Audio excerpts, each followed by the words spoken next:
السلام علیکم ورحمۃ اللہ۔ ناظرین، آپ دیکھ رہے ہیں ہندوستان اردو ٹائمز۔ حاجی اقبال کے بھائی محمود علی گرفتار۔ سابق ایم ایل سی اور کانکنی تاجر حاجی اقبال کے چھوٹے بھائی اور سابق M L C Mahmood Ali کو سہارنپور پولیس نے ممبئی سے گرفتار کیا ہے۔ سہارنپور کے افسر نے اس گرفتاری کی تصدیق کرتے ہوئے بتایا کہ ہفتہ کی دیر شام ممبئی سے سابق M L C Mahmood Ali کی گرفتاری ہوئی ہے۔ واضح رہے کہ 2 دن پہلے ہی سہارنپور پولیس نے حاجی اقبال اور ان کے بھائی محمود علی پر 25,000 کے انعام کا اعلان کیا تھا، جو کئی مقدمات میں مطلوبہ ہیں۔ معزز ناظرین، حاجی اقبال کے تینوں بیٹوں کو پہلے ہی مختلف مقدمات میں گرفتار کر کے سہارنپور پولیس جیل بھیج چکی ہے۔ سنیچر کی دیر شام سہارنپور پولیس نے محمود علی کو نوی ممبئی سے گرفتار کیا۔ پولیس حکام نے بتایا کہ سابق ایم ایل سی کو مرزا پور پولیس اسٹیشن میں درج دھوکہ دہی کے ایک معاملے میں نوی ممبئی سے گرفتار کیا گیا، جنہیں عدالت میں وارنٹ داخل کرنے کے بعد ریمانڈ پر سہارنپور لایا جائے گا۔ ناظرین، آپ کو بتا دیں کہ S S P Vipin TADA نے بھی بتایا کہ سابق ایم ایل سی کو مرزا پور پولیس اسٹیشن میں درج ایک دھوکہ دہی کے معاملے میں نوی ممبئی سے گرفتار کیا گیا،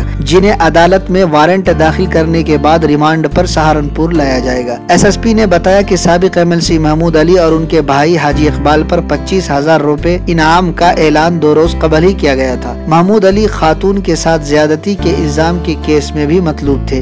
اس معاملے میں ان کا وارنٹ یہاں کی عدالت میں ڈالا جائے گا۔ فی الحال سابق M L C Mahmood Ali کو نئی ممبئی کے نیرل پولیس اسٹیشن میں رکھا گیا ہے، جہاں سے سہارنپور ریمانڈ پر لانے کی کارروائی کی جا رہی ہے۔ ناظرین، آپ کو بتا دیں کہ پولیس حاجی اقبال کو بھی تلاش کر رہی ہے۔ بہرکیف اس خبر پر کیا ہے آپ کی رائے کمنٹ میں بتائیں، اور اگر ابھی تک آپ نے ہمارے چینل کو سبسکرائب نہیں کیا تو ضرور کر لیں، تاکہ ہماری ہر خبر سے آپ رہیں باخبر۔ شکریہ۔